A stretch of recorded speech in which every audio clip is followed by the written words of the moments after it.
Thank you all for coming tonight. My name is Jennifer Raichlin, and I'm a certified wellness coach.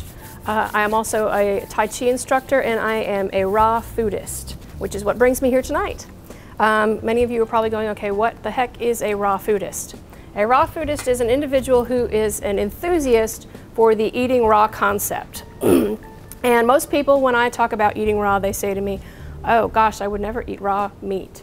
Well, you don't eat raw meat when you eat this way. When you don't eat raw meat at all. But the basic premise behind being a raw foodist is that the food, when it is in its most natural state, is going to be the most healthy for you, and you're going to get the most nutrition. When food is considered cooked, when is food considered cooked? It is considered cooked if you heat it to a temperature above roughly 118 to 120 degrees. There's a little bit of leeway there in that food of thought. I've read some literature where they say even 116 is really what the temperature is. So as long as you keep it below that rough media right there, you're still eating raw. That is why in some cases raw foodists will use a dehydrator, for instance, where they do actually use a little bit of heat to dry food. The first one that we're going to make is raw chili. Okay, and what I want to tell you most about this dish is that it is my favorite dish to cook, or uncook rather, because it is something that I believe really suits the palate of most everybody. Even some of the most picky eaters, usually men are the greatest ones that I have the biggest challenge with because they really like their meat. There is no meat in this, but we use things like nuts and seeds to help create that sensation of meat to your palate, as well as to boost the protein content. All right. So you'll see on your list there, raw chili is our first item. What we're going to do, we make it in two parts. First, we're going to use roughly 1 cup of pine nuts. And if you cannot or find or prefer not to use pine nuts, you can use sunflower seeds as a substitute. I often use sunflower seeds, number one, because they are more budget friendly. And pine nuts are sometimes difficult to find. However, I will tell you that if you are looking for the biggest bang for your buck as far as nutrition goes, the pine nuts are really worth it. You're going to get much greater nutrition out of them. Okay, so we started with some pine nuts there, and then we're going to add 1 cup of pumpkin seeds. Now, as I said, this is a raw cooking philosophy, and generally I prefer to use completely raw ingredients. This particular tonight I was not able to get the raw pumpkin seeds, so I'm using roasted pumpkin seeds. As I teach this philosophy to individuals, I like to tell them that the raw cooking concept also does not have to be 100%. Because it can be rather daunting if you think, well, I can't get that one ingredient raw, so I can't make the dish. No, still make it anyway. You're still going to get as much benefit as you can out of the other raw ingredients. So we've got our pine nuts and we've got our pumpkin seeds. Then I'm going to add 1 yellow pepper, diced small. And I know some people, again, we're going to talk budget for a second, say that they don't usually buy the yellow or the red peppers or the orange peppers because they tend to be a little bit more expensive. Again, the reason for that is that you're also going to get a much better, greater benefit out of it health-wise. You're going to get much more nutrition. And technically, digestively speaking, a green pepper is not ripe. Okay, that's why if you know people who have difficulty digesting green pepper, they say, oh, I can't eat that. That's why, because green pepper is really not ripe. So you really shouldn't be eating it. The human body is not meant to digest it. Okay, our fourth ingredient, we're going to add roughly 1 jalapeno diced very small. Okay. And I know some people say they don't really like heat and they may not want to add this. That's fine. You're really going to find that that 1 jalapeno is not going to be so much that it's going to overpower the dish. So I would try to at least maybe put a half one in there. If you've never worked with a jalapeno before, what I will tell you also is make sure you wear gloves when you cut it, because the oils from the pepper will get into your fingers and on your hands, and later on if you wipe your eye or something like that, it's going to burn. So make sure you wear gloves. And also if you want to make it a little bit less hot, you can make sure you cut out the seeds and the membrane. Okay? Then we're going to use the juice of 2 limes, which I've already pre-done here. Yes, ma'am? So does your chili have the seeds and the membrane in it? I did not put the seeds and the membrane in it tonight, no. No. You can. You can. If you really like it hot, go ahead and put the seeds of the membrane in there. But I typically, when I make it for a class, I don't, because I don't want to, set anybody on fire. So then we're going to use the juice of 2 limes. And I say this is 2 limes, but sometimes it can be 3 depending on how juicy they are. Okay. Then we're going to do 6 medium cloves of garlic minced. And again, I actually only used 5 here because they were kind of big. And if you're not a big garlic fan, you can adjust that for yourself as well. We're going to use a 1/4 cup of olive oil. And I prefer to use organic. Okay, and we're going to talk about organic here for just a brief minute. Because of all the individuals that I do work with regarding diet as a wellness coach, I often get the question of, well, how do you afford to buy organic all the time because it's so expensive? Do what you can. If you can only afford to buy a few organic ingredients, it's better than buying none at all. And once you begin to gravitate yourself into getting used to buying those, it's going to make more sense to you, and you're going to be able to get a bigger benefit out of it. Why is organic more expensive? Most people usually ask me that question as well. It's more expensive because it takes a lot more for them to create it for you. Modern technology has created different ways of farming that conventional produce gets to you much cheaper, but it's also much higher laden in pesticides, as well as all different types of other things that you may not want in your food. And then people say to me, well, I wash my food really well, or I use one of those sprays, I use vinegar or something like that. Let me tell you a little thing that somebody said to me once, a very wise individual who's actually an herbalist. He said to me, okay, if you have a tomato that's grown non-organically and they've used pesticides on it and so forth, if you take it home and you wash it off, you think that you're washing off all of that bad stuff, right? It's almost like if you were to drink gasoline and then wash off the outside of your stomach to get rid of it. Doesn't work. It's embedded right into the produce. So keep that in mind when you're buying your vegetables and fruits. Okay, then we're going to add roughly 3, and I've actually used 4 here, scallions, just because they're a little bit small. And you want to use pretty much all of it. You use the white part all the way down through the green. If you don't happen to have scallions, you can use a regular onion, a white onion, a yellow onion. You could even use a red onion if you want. Okay, nothing is 100%.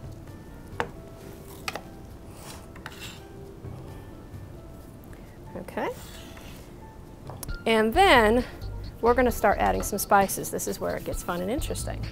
Set this aside. This next ingredient is allspice.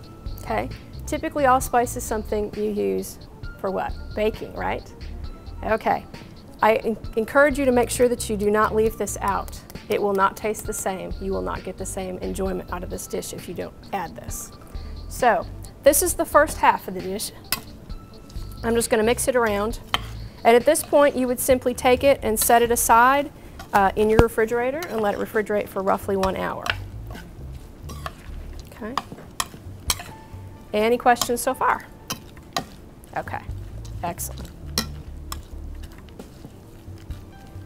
All right, so now I'm going to just set that aside, and we're going to work on the second half of the dish. We're going to take 4 tomatoes, roughly chopped, and then we're going to put them into the food processor. Now, I did already take some of those tomatoes and run them through the food processor just because I wasn't sure it was all going to fit in this one. This is not my own little food processor, so I want to make sure that we don't make a mess. You need to get one. You really do. You really do. If you want to make this dish, it's not going to be the same, okay? You would not want to use a blender, for instance, because what's going to happen is you're not going to get the same consistency. It's going to come out more like tomato juice than a chili. So you need to get a food processor. They're not that expensive. You can get a really inexpensive one at your local store for probably less than $20, okay? If you decide you like this concept of raw cooking and you want to learn more and continue to do it, you absolutely need a food processor. I not only have a big one like this, but down here you'll see that in a little while we're going to use a small one like this. And I actually have 2 of those because I use them so much. Those you can buy for about $10. They're really inexpensive. So you've got to have a food processor. It's very important. All right, so for the second half, we're going to continue on here. This is the rest of my tomatoes, and just loosely chopped. This is one thing I like about the raw foods concept, is that you really don't have to do a whole lot of, specific chopping and making things really small. Okay, roughly chopped, and then we're going to use about 2 tomatillos, again roughly chopped. If you don't know what a tomatillo is, we'll stop and we'll talk about that for a moment. Down here, I have one that you can see. You find it in the produce department, and it does come with this little skin on it, okay? You will peel the skin off, and once you've peeled the skin off, sometimes it has like a little sticky film on it that you just simply rinse off of it, okay? It looks almost like it might be part of the tomato family, but what it really is a berry, and it's a little bit tart, a little bit sour. It's an excellent addition to salsas if you like to make salsa, and it's a fantastic addition to this dish. And you'll see here that I do have some little pieces set out, so at the end, if you want to taste what it's like by itself, because I love to introduce people to new foods, you get an opportunity to just taste it by itself. So now I've added my tomatoes and my tomatillos to the food processor. The next ingredient on this recipe is mango, and today I could not get mango, okay? So what I'm going to use instead is an Asian pear, or what's also known as an apple pear. And that's exactly what it tastes like. It tastes like a cross between an apple and a pear. And they're fantastic. You can get them right in, usually they're really near the apples in the produce section. So again, I've just kind of loosely chopped that. So what you put in there is what? An Asian pear. And then you said or? It's known as an Asian pear or an apple pear. Oh. You could probably even just use an apple, because what this particular ingredient does is it adds a little sweetness in the background, okay? It helps balance out that allspice and another little ingredient we're going to add in a minute. So, alrighty. Next we're going to add roughly a teaspoon of sea salt, and actually I've got more like a half a teaspoon here because of the pumpkin seeds that I got. They were salted. Normally you would use unsalted, so I don't want to make it too salty, so we're just going to balance that out a little bit. Okay. 4 teaspoons of chili powder. Of course, we're making chili, right? So you want to make sure you put chili powder in it. This is not spicy chili powder, it's just the other ingredients that make it taste like chili. Okay. And then we are going to use a teaspoon and a half of pumpkin pie spice. Again, one of those things that you wouldn't expect in a chili, but I guarantee you if you make this without it, it will absolutely not be the same. The last spice ingredient we're going to add is cumin. If you're not familiar with what cumin is, it is the ground seed of cilantro. So if you've ever used cilantro in any type of Mexican cooking, you'll be a little bit familiar with that flavor in the background. Okay? So I've got all these here in our food processor. We're going to go ahead and pulse this. And by pulsing, we want to make sure that we chop it, but we don't want to turn it into liquid.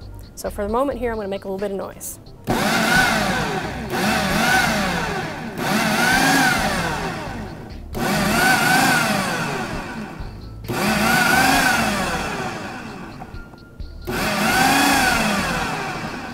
Okay, good. That's about the right consistency. You can see how quickly that went. That didn't take very long at all.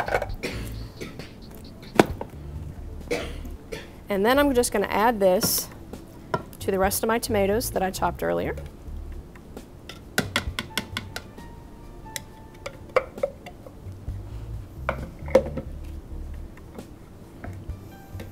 And we're just going to kind of mix that together. As I said, if your food processor is big enough, you'd want to just do all the tomatoes all together.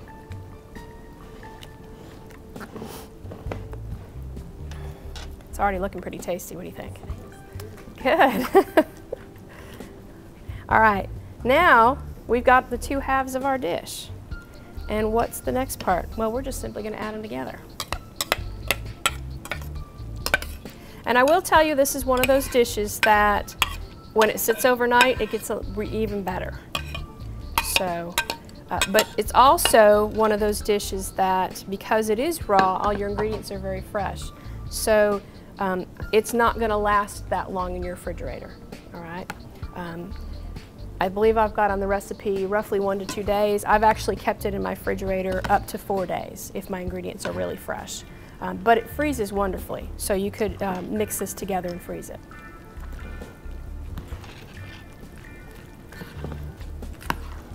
and you can see it's incredibly colorful. If you've ever heard anybody talk about eating by the rainbow, you're definitely getting that here.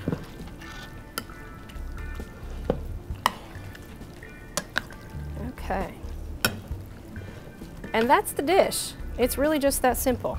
It really doesn't take that long at all. And you can see there's quite a bit there. So if you were to make this at home, if it was just you and your spouse, for instance, it would actually, you'd have quite a bit for several meals because it is very dense food. That's one of the things about raw cooking is that it's going to fill you up much faster and you're going to stay full longer, okay? Because you're going to get a lot of fiber. And fiber takes longer for the body to digest. And of course, we all know that Americans don't get enough fiber, so this is a great way to do it. Additionally to that, I just want to add one other little tidbit about the spice cumin if you've not worked with cumin before. Cumin is excellent to help with detoxifying the kidneys. So that's a good spice to use all the time. Questions about this particular dish?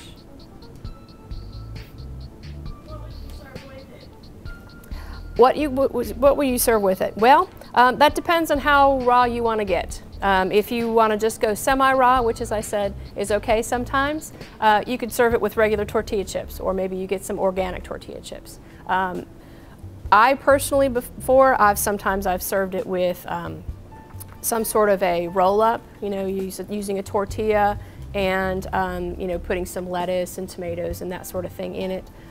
You could do that.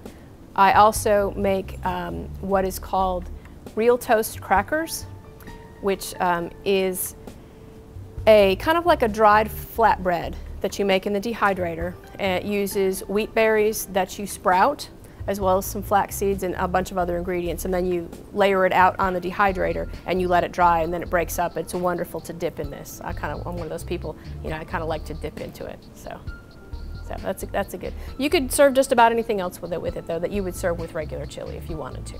So, okay. Alrighty. So we're gonna set that aside.